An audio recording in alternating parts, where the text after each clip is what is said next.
Welcome to the holiday version of Impact, Music, Media, and Culture. Today, Thornell Jones from the Ovation Agency and Jason Kramer from KCRW are going to interview Grammy nominated Best Global Music Performance, Matt B, for Gimme Love featuring Eddy Kenzo. Take it away, gentlemen. Oh my God. Oh my God. Oh my God. You have no idea how excited I am for you, Matt. I just am so excited. I'm like, your journey is something else. And we're gonna get into that. I just want to start by saying how excited I am. Jason, you have your foot in the global music world yourself. I know that you are just as excited as I am for our American brother to have broken into that sphere. And so, in honor of that, I'm going to let you take the lead today. Oh, me? Jason sometimes likes to sit in the cut. I'm just like, nah. He manages an artist from Africa. Before we start, let me just start by saying thank you guys so much for having me once again, because I know we did this around this time last year, if I'm not mistaken, and it was a lot of fun. And during that interview, I was actually mentioning that I was working on some Afrobeats music, and now here we are a year later, and we have come full circle, not only with the release of some Afrobeats records, but also nomination behind one of those records. And it's crazy, a crazy thought. Well, you put it out into the universe and you went after it like a rabid dog. So I'm just completely enamored. So I actually, let's go back to then when you said to yourself, "Hey, I want to do this." What was your process? And what artists did you research? What was your So, process of getting to this place of saying, "I want to do some so Afrobeats"? I'm an avid learner. Like, I'm always trying to learn something new. And I'm always trying to make sure I'm being as respectful as possible when I am learning something new, because I want to make sure that I'm doing it the right way, right? So Right. this goes back to like pandemic 2020, pushing into 2021. Um, Me and Angela, who was my wife and my manager, saying to me, and we're sitting in the kitchen, and she's like, "Hey, I think that you should finally do like some Afrobeats music. You've been wanting to do it for a long time now. I think it's about time you did it." Because I mean, we didn't have anything else to do. I was kind of just sitting on my hands, so to speak, because I couldn't go anywhere. So I was like, "Okay, cool, yeah, let's do it." So we reached out to some writers who were familiar with the genre, and I was like, I my main focus is to make sure that I'm respectful of the craft, that I am not going into this like half cocked, and that I'm really taking the time to learn what it means to be in that genre of music. Right. So I was given like literally like 20 or 30 Afrobeats artists to listen to, some of which I was familiar with, others that I wasn't so familiar with, like Rotimi and Omalay and Burna Boy, etc., etc. So I some artists that I wasn't too familiar with, but their music was really good. So I'm like, this is a deep, deep dive where I'm listening to their albums, I'm listening to their singles, I'm watching music videos, I'm doing all that. And like I said, I was familiar with the genre, but I Right. never had gone that deep into Mm. it. So, that just grew my love for the genre even more. And Sure. then from there, we started kind of just dabbling and making some records here and there, trying to just get a feel for what my version of that would be, what my sound of that would be. Right. Um, and Gimme Love. So first we recorded and dropped a record with Oxlade Oh, called One and Only. Yeah, so that was actually like, that was amazing, right? So yeah. Well, right, exactly. First record with Oxlade. So just one pin. So you're in this research, yeah. and did you find yourself drawn to sounds that were East African, South African, West African, Nigeria, Ghana? When you were listening, did you kind of say sonically, this feels like something I want to pursue, or were you just like, oh, this is a hit, I like this, and it doesn't, I don't care where it came from? So sonically, well, let me start by saying I did an ancestry DNA test. There you go. Just because I was trying to figure out what part of Africa I was from. Come to find out that I have some Nigerian, I have some Maasai, which is East African, and like some places in the Congo. So I'm all over, right? Right. But sonically, I definitely was drawn to the South African vibes and the West African vibes. Although East African music is absolutely phenomenal. So it's like if we're scaling this, like they're like literally all those sounds are like neck and neck, right? But that being said, I was like, hey, I just want to be respectful of the music, et cetera, et cetera. Let's just kind of dive into it because we want to figure out what my sound is going to be. And that's exactly what we did, which brings me to the whole Oxlade thing, right? So Oxlade, that was like a match made in heaven. We hit it off right away when he came to the States.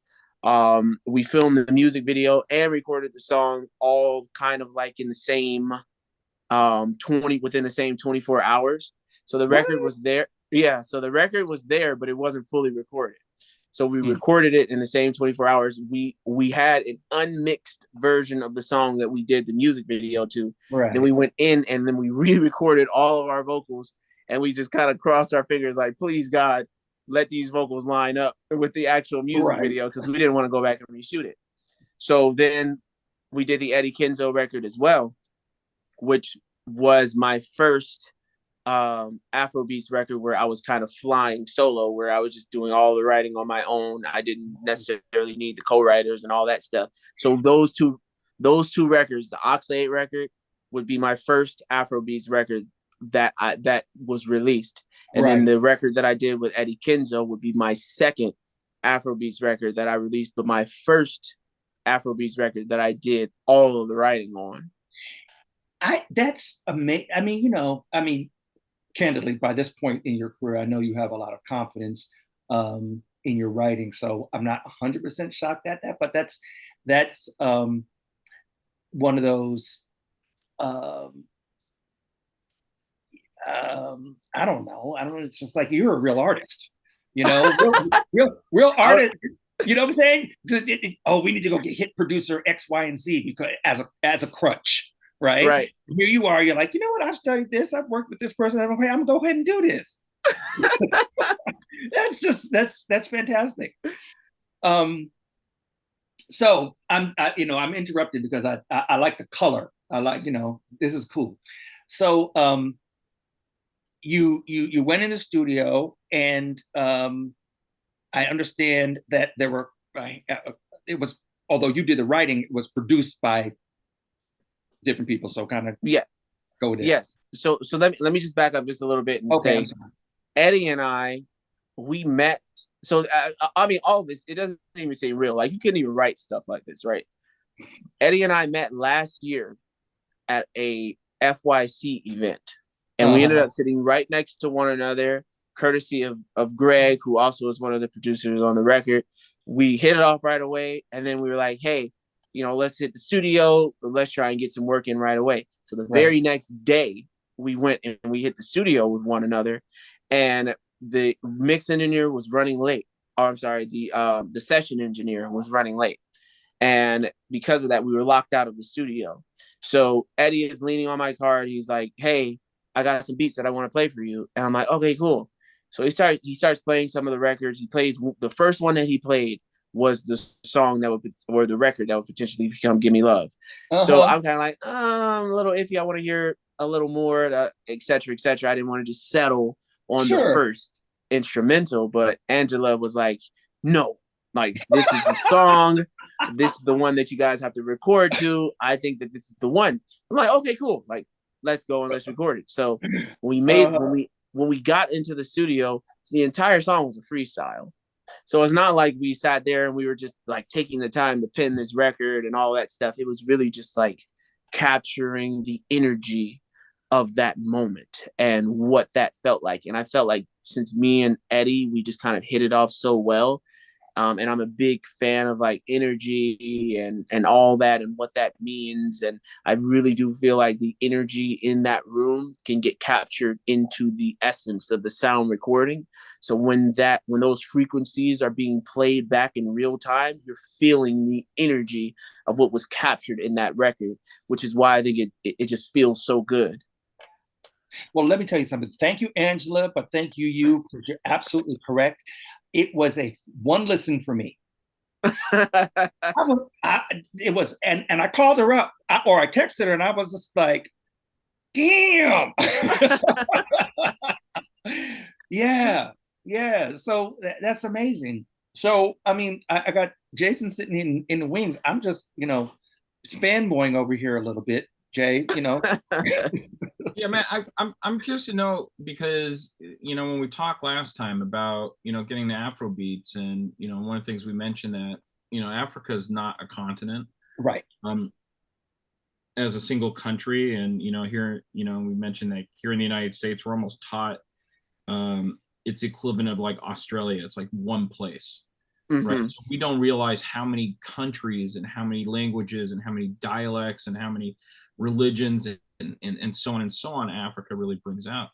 And we see a resurgence, as you said, of Afrobeat, especially out of Nigeria and Senegal and things like that. But Uganda is a really interesting point. I mean, I'm doing a little history and searching on it. I know they're taking a lot of the sound of Nigeria, which seems to be stolen, almost not stolen, but borrowed from South Africa with like Amapiano and sounds like that. But where Uganda is taking Jamaican dancehall and kind of doing their version of it, which is funny because you have Ethiopia right next to it, right? As really, really good ties into Haile Selassie and Jamaica.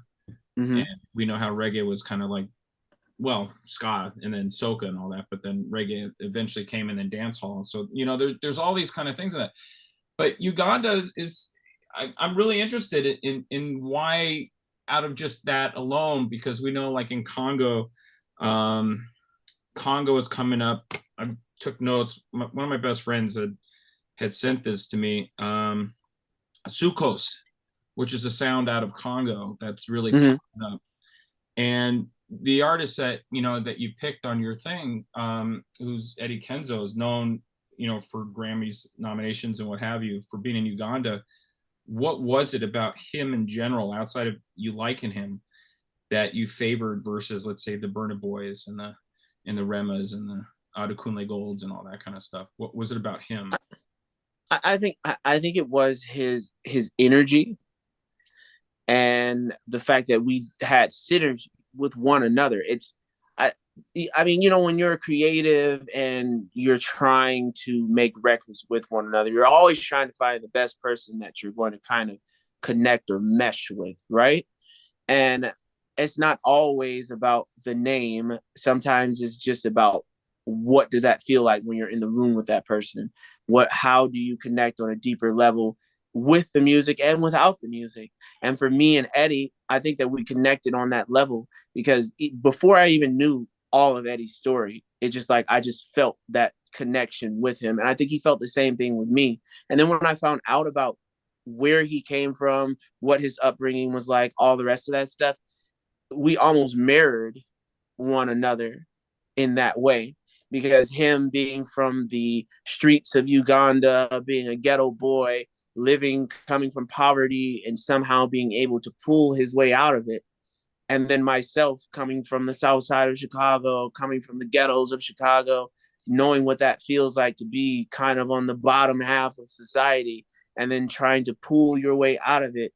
I think that we can relate on that level, and then realizing that even though we came from those means, that we as people, it hasn't permanently affected us in a negative way. To the contrary, it has made us more giving and more loving and more accepting of those who need to be accepted. We're almost like that light, that small pin of light in the darkness, that ray of hope that people truly need. And I think that for me and Eddy, we recognize that in one another, even if we didn't realize it at the moment, as we continue to grow and learn from one another and learn about each other, we just started to mesh in that way. So, those artists are absolutely amazing, and maybe some collaborations from a Burna Boy will be down the line, or an Omalay, or how about that?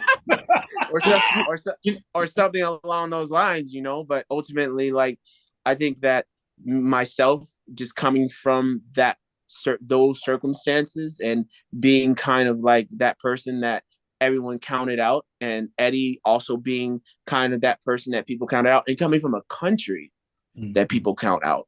Yes, that's I think good point. Well, all those things just kind of just aligned so well. So I don't know, like, that's kind of Well, I have an interesting comment about that. When this year for best global music performance, I think we're at a point now that we could take away the world music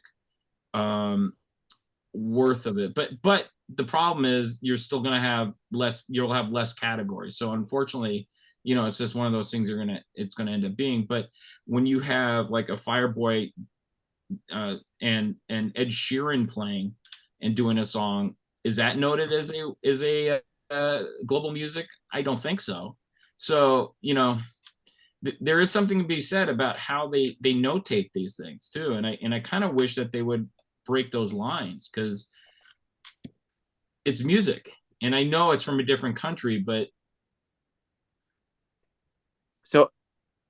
so it's interesting that you say that too, because they're working on an Afrobeats category, but I don't think that they have fully mapped that out. I know there were talks of it coming for the fall of 2023, but I'm not sure if it's 100% ready for rollout as it stands. And I think it's one of those things where I think you're right. Technically, it's not global music, because I think global music has a particular type of sound, but then technically it is global music, because when you're looking at the greater picture of things, and you're looking at the level of collaboration, and you're looking at the fact that it's coming from one region of the world and then from another region of the world, what's more global than that? So it's like a very fine line that's being told. It's like, sonically, it could be argued, maybe not, for a lot of records, whether we're talking about a Gimme Love, or whether we're talking about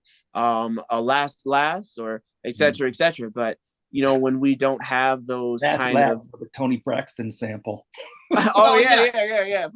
If Rihanna does exactly. if Rihanna does a reggae album, is that going to be best reggae album? No, it's not. So, but if Ziggy Marley does a reggae album, or it goes back into these, I don't know, to me the categories seem a little wonky, because they change all the time.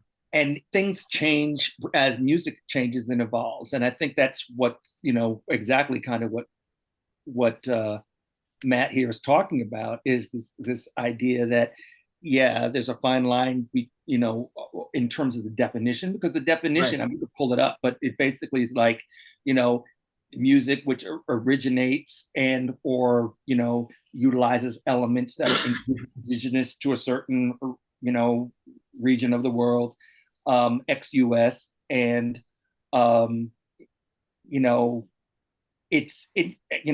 just from being associated with the Grammys for so long, these kinds of definitions are great when they're great, and then they're not when they're not. So, for example, we had the urban alternative category, and when neo soul was new, and it was coming from this place of a melange of R&B and jazz and hip hop, and and it was this distinct sound from what was happening in the mainstream in R&B. It was urban alternative, but then as it became more mainstream, it no longer a category that was dominated by neo soul was no longer necessary in order to bring that to prominence. So now it is my opinion, and this is totally my opinion, and I'm not involved in those negotiations and the planning for an Afrobeats category. or an African music category, there are over 1 billion people on the continent of Africa, and there's 53 countries. I got it right? It's, hundreds of tribes, religion, culture, et cetera, et cetera, et cetera. Thousands of languages, Thousands or at least hundreds of languages. Okay. and it's funny because my partner is from Senegal, and I'm so dumb. Something will come. I said, "Do you understand what he said?" Oh, Lord. He will look at me like, like, no. So this is my, my Americanism, my American bias coming out. But I'm like, if there can be the Latin Grammys, and if there can be a whole, nuanced number of categories for Latin music, the Grammys need to be moving in that direction when it comes to African music. There's clearly it becomes tough. It's so political, right? But yeah, I think the Grammys do a fantastic job of curating. They really do, because if you think about it, this is just from my own personal perspective. We think about writing, right? Let's just boil it down to like written words, right? Yes. What we write is based off of how we speak. It's not the opposite way around. Right. So we can't create writing without speech, because all we're doing is translating what we speak into written format. Right. Likewise, when we're talking about laws come into play because they are based off of real world situations and experiences that we are trying to fit into a box or trying to somewhat make sense of or control. Likewise, when we're talking about music is always going to be ahead of whatever is going on, as far as categories or as far as definitions, all the rest of that stuff. So it becomes a very, very confusing situation sometimes. But at the same time, that is like the beauty of the music, and also just the beauty of the Grammys, is that they are very aware of that, and they try their best to stay and keep up with that. But sometimes it may be a little bit more difficult because you have a lot of opinions. So when you have a lot of opinions, sometimes it becomes difficult to get through all of that in order to get to a point where you can actually enact. But by the time you are enacting, it may already be all the way over here. So now it's constantly trying to play catch up. So I think they do a pretty good job with that. I think, once again, from being on committees and being an insider and watching the changes and the evolution in the organization through the leadership and through the body, I'm very proud of the work that the Academy has done to remain relevant and to remain relevant in terms of the definitions, and it's always tweaking things. It's really, really quite remarkable. I guess my comments about coming up with the Afrobeats category or African music category, because Afrobeats is a made-up term, right? Right. Has very much to do with the idea, and I've kind of was alluding to this before. There are over 1 billion people on the continent, and the median age is 19. So what this means is this music is not going anywhere. There's a huge opportunity for longevity, commercial viability, et cetera, et cetera, et cetera. And I think that, just in the same way as the music industry has a whole kind of Latin music division, there, I live in Miami. I can't get a job here because I don't speak Spanish. I will leave you with that. But yeah, the whole idea that there is this whole, very viable part of the business that is Latin music leads us to knowing that if we were to put effort behind the global recognition of African music in all its forms, that it would continue to flourish and be a whole nother revenue stream for both independent and major labels. I just feel that that's where it's Well, going or should go? it's funny you say that, because when you look at like Shazam comparatively to music that stems from United States, the Shazam numbers are really low. But if you look at Afrobeat, if you pull up any Afrobeat artist, or I should say more Nigerian artists, because Afrobeat, you said, I mean, it started with Fela Kuti back in the 60s, but the Shazam numbers, not worry about streaming numbers. We're talking about actual real numbers that people would have to press. They're really high comparatively. And compared to most American artists, it's actually really low. American artists are very low on their Shazam numbers because the interaction is a lot different. And I was curious about that. And I was asking a friend who's God, where's he from? He is actually from Nigeria, and he manages a fairly big Nigerian artist. And we talked about that. And he says, believe it or not, people seeing shows in Nigeria isn't as busy as you would think, right? But the interaction of the music in the streets and all that is pretty popular. And in the clubs, it's pretty popular. Outside of that, you're not talking stadium size venues for most artists. It's very equivalent to here. But our engagement is quite different. I've often wondered here. But you're right, Thornell. We should be focusing more as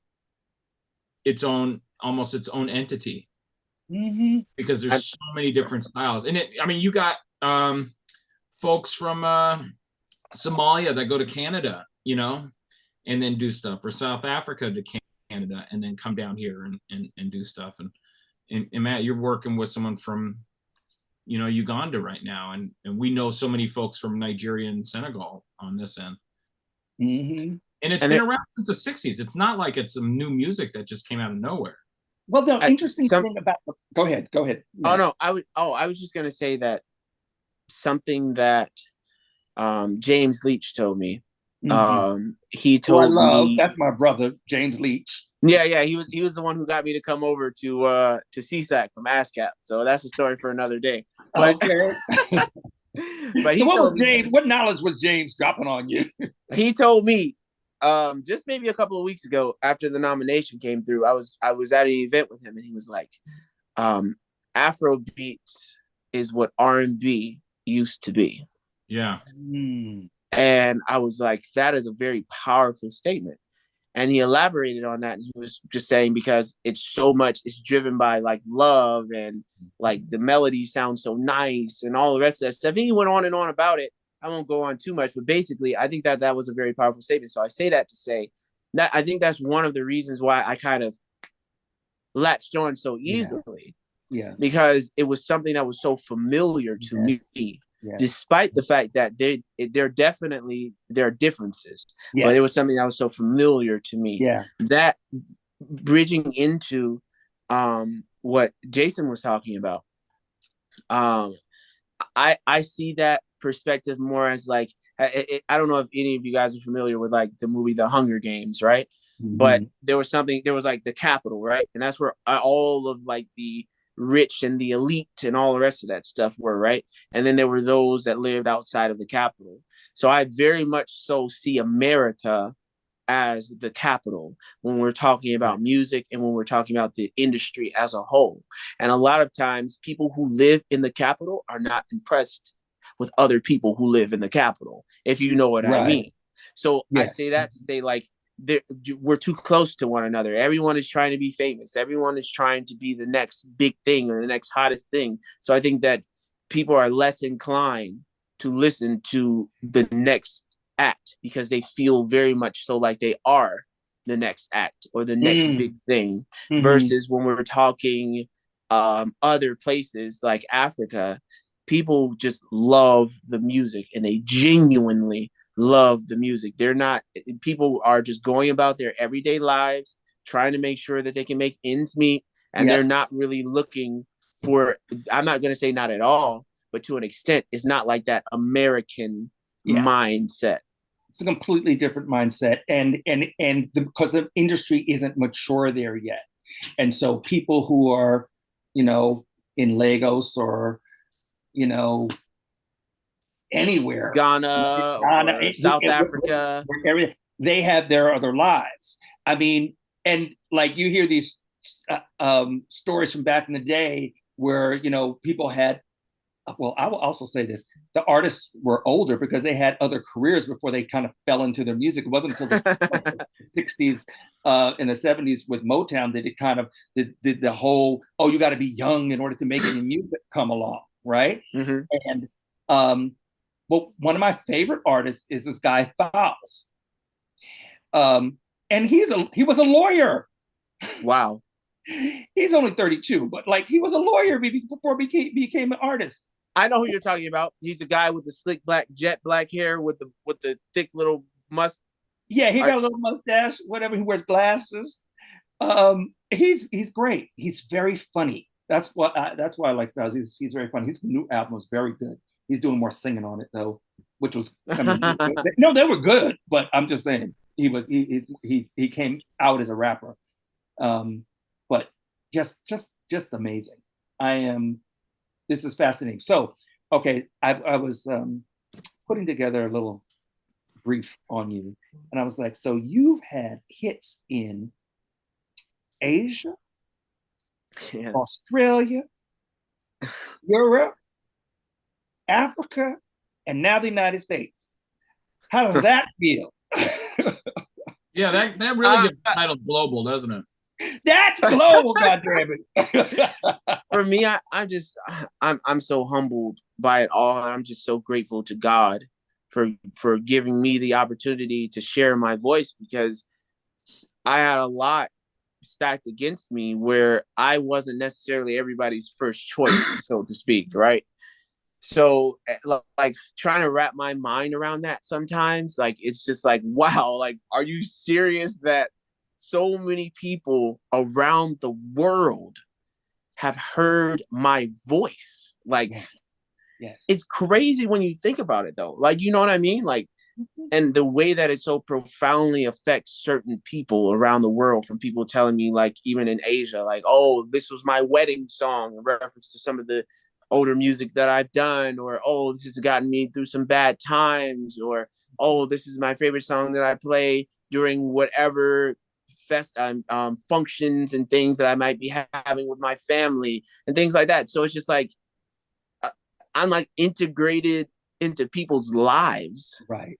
Like I'm like in a way, the drum that consistently beats behind them as they move through their everyday life. And that is not something that I take for granted. And I know that being a successful musician is an extremely difficult thing to do. And you're talking like, I don't even know what the percentage is. One in a 100 million now. I don't know. But what I'm getting at here is it's an honor to even be at this level at this point in my life. And I don't take it for granted. Well, we know that there's more to come. So you talked about, you started working on the EP, you did the Oxlade record, you did the Eddy Kenzo record. What else do you have more in the can that's coming? Are you going to the studio and knock some more records out? I mean, how do you plan to take advantage of this moment? So I've been working, I've been cooking, it's just nonstop work on this end. Yeah. Definitely want to finish this EP. I only have a couple more records that I have to do off of that. Definitely want to go back to Africa to film music videos. We're trying to hit maybe like 5 or so countries, creating an entire thing around that. I don't want to give away too much.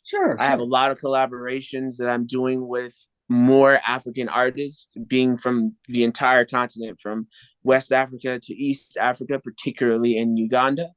I also have been working on some records where I'm fusing Afro beats with a little bit more pop or a little bit more R&B to try and see what that feels like. So I have a lot of music that I've been working on. I probably have recorded maybe easily from the time that I got back from Africa, maybe about 25 or so records. And that was just throughout the month of November pushing into December. So I'm like...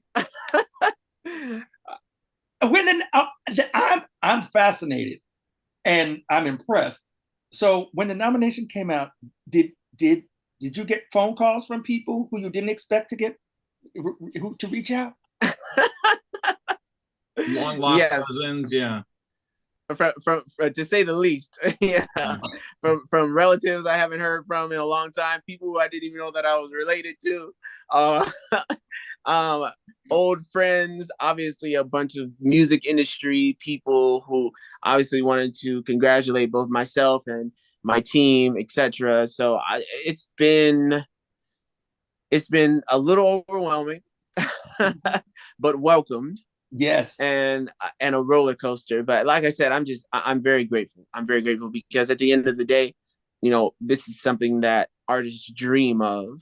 And for me to be living this dream in real time is nothing more than just a blessing and a miracle that I'm doing that. And it could have literally been anyone, I don't take away from any of the hard work or anything like that I have done, but I'm humble enough to know that there is nothing particularly special about me other than the fact that I am blessed. And I think that goes a long way because just like this has happened to me and I've had this opportunity, there are others who are just as deserving, if not more deserving of this opportunity. So I'm very grateful.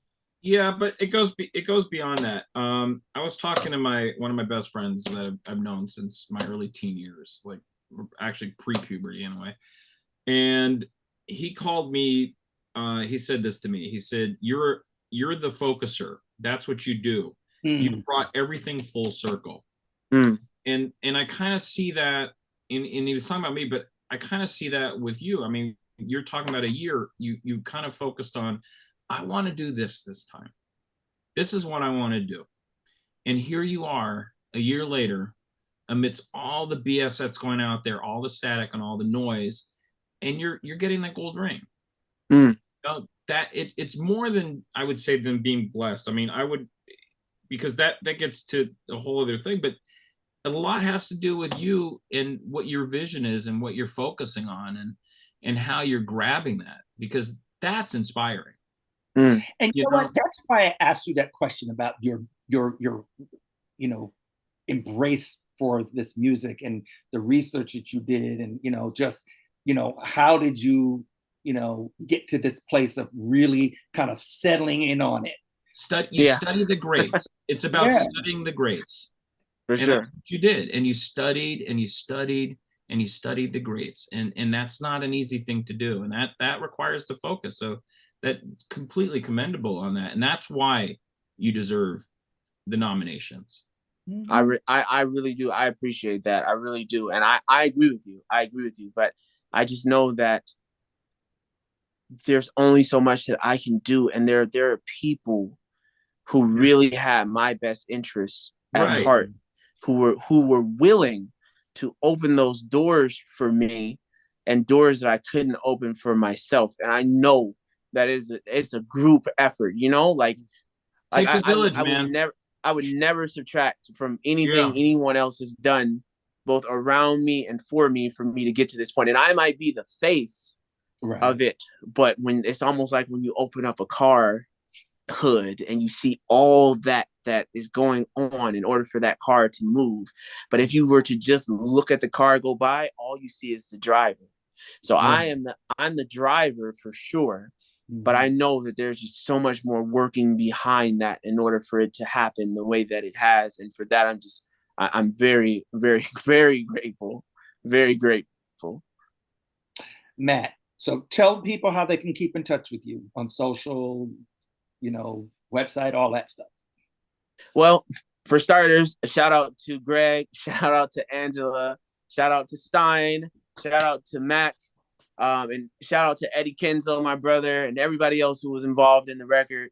They took a team effort in order to make it this far. And if you guys want to check out the record, or if you want to learn more about me, you can follow me at Matt B World. That's MATTB World across all social media platforms, and step into my world, because once you do, I can guarantee you don't want to leave.